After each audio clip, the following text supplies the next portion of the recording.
Testing of Fuji Differential Pressure Transmitter. The transmitter has been set to a calibration range of input signal according to the request of the customer. For testing, we add a 24-volt DC power supply, a multimeter in order to measure the milliamp output, and a pressure gauge in order to see the input signal.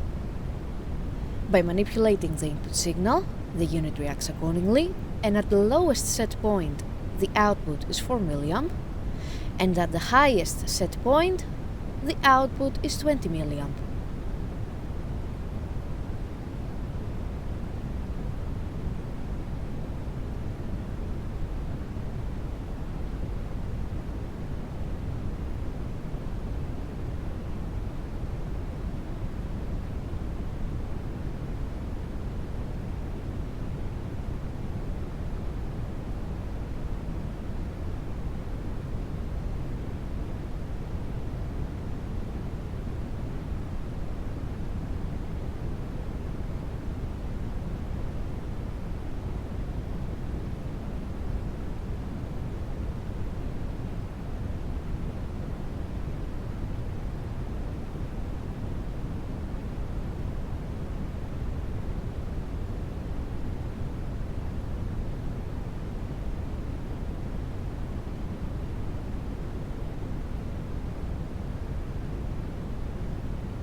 It is now clear that the transmitter is working successfully and is ready to be delivered to the customer.